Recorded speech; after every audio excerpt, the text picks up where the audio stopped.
Channel Hindi विषय साहित्य में आप सभी का पुनः हार्दिक अभिनंदन है। आज की कक्षा के अंतर्गत हम हिंदी की 18 बोलियों को ट्रिक के माध्यम से याद करेंगे।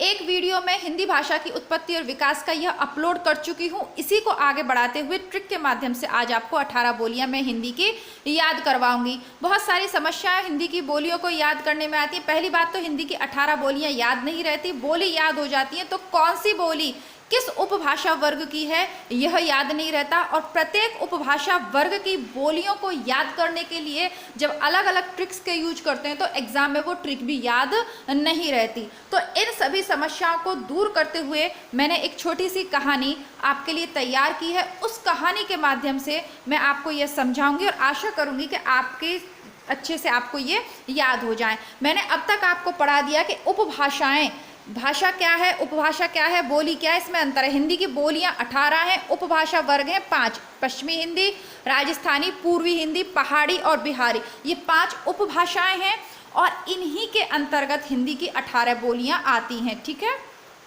अब इन 18 बोलियों को याद करना, इनके जो शॉर्ट नेम है, जो अन्य नाम है, उनको याद करना और फिर इनकी अलग अलग ट्रिक याद करना, ये सब जिनको कठिन लगता है उनके लिए एक छोटी सी मैंने कहानी तैयार की है। कहानी के नायक हैं हमारे सबके प्यारे श्याम बिहारी कृष्ण, क्योंकि कृष्ण के नाम से सभी अवगत हैं। हम सभी जानते हैं कि कृष्ण ने हमेशा ब्रजवासियों की सहायता करी, कंस के भी उन्होंने वध किया। और एक समय ऐसा भी आया था तब उन्होंने देखा कि ब्रज के लोग हमेशा इंद्र देवता की पूजा करते हैं, कंस को अधिक सारा सामान, दूध, दही, माखन सब कंस के यहाँ पहुँचाते, तो उन्होंने उसका विरोध किया। उन्होंने कहा कि हमें इंद्र की पूजा ना करके उस गोवर्धन पर्वत की पूजा करनी चाहिए जो हमें जीवन यापन का साधन देता। पशु हमारे गोवर्धन पर्वत पे उगी घास को खाने जाते हैं। गोवर्धन पर्वत जो है विभिन्न जो बाधाएं उनसे हमारी रक्षा करता है और उससे जो खनिज लवण हमें प्राप्त होते हैं तो उससे भी तो हमारा आर्थिक उन्नति होती है। तो ये सारी चीज़ें आप जानते हैं। इसी को एक ट्रिक के माध्यम से मैंने तैयार किया। थोड़ी सी भूमिका बताना आवश्यक था।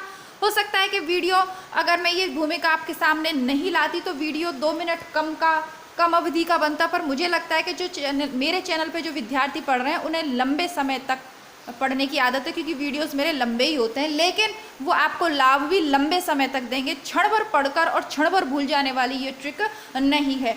पश्चिमी हिंदी की देखते हैं तो पश्चिमी हिंदी की मैंने आपको बोलियां करवाई थी, दोबारा रिवाइज करवा रही हूँ। खड़ी बोली को क्या कहते हैं? कौरवी। ये पश्चिमी हिंदी से निकलने वाली बोलियाँ हैं। फिर ब्रज को क्या कहते हैं? अंतर्वेदी। फिर है बांगरू, चौथी है बुंदेली और 5वीं है कन्नौजी।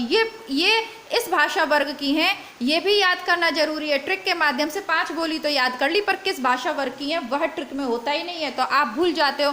अब इसको हम कैसे याद करेंगे देखते हैं।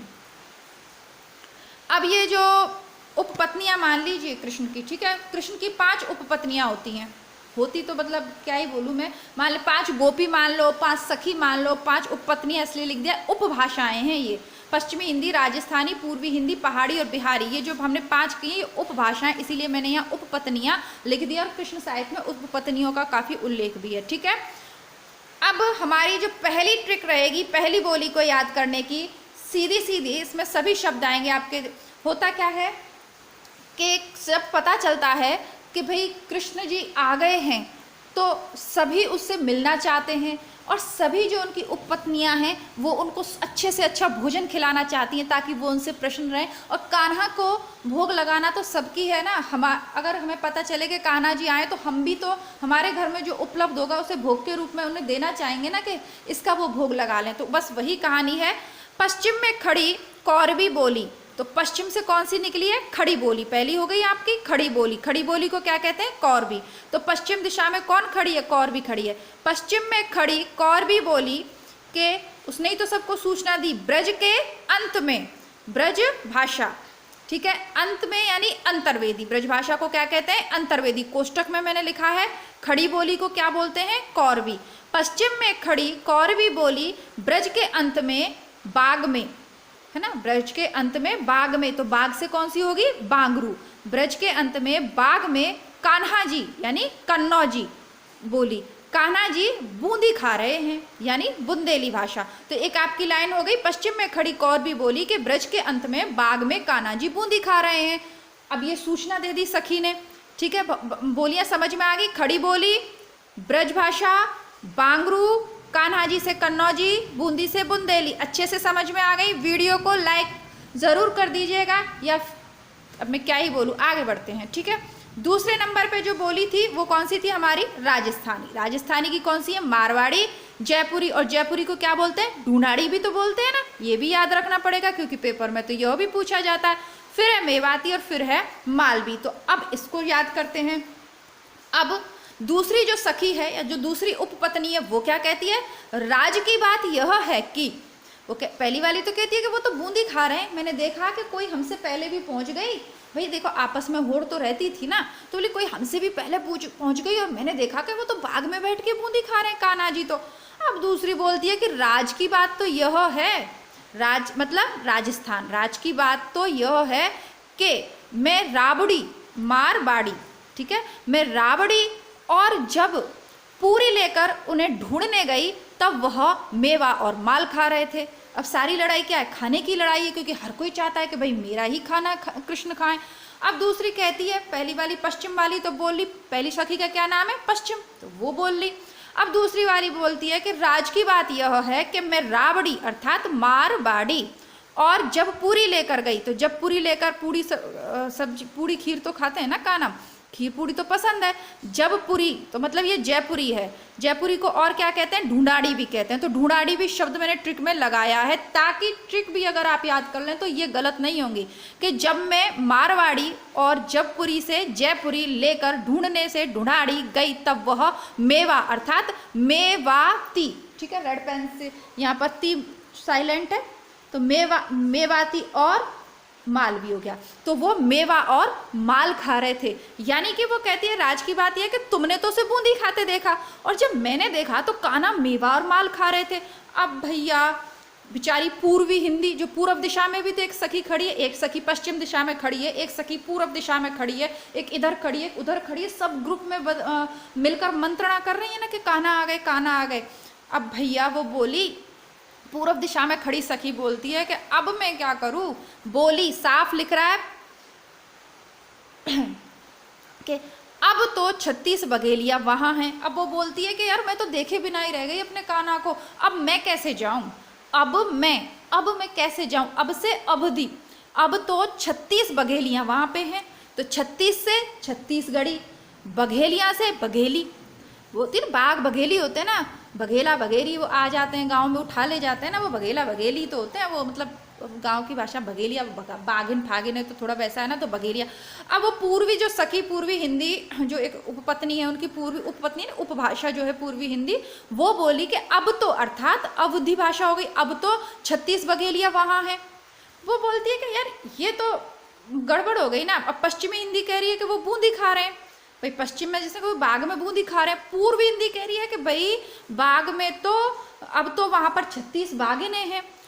अब वो वाली एक कह रही है कि भाई ये तो राज की बात है, तुम कह रही हो कि वो बूंदी खा रहे हैं, वो कह रही है कि वहां पे 36 बघेलियां हैं, ये राज की बात है कि जब मैं रबड़ी और जब पूरी लेकर उन्हें ढूंढने गई तो वो मेवार माल खा रहे थे।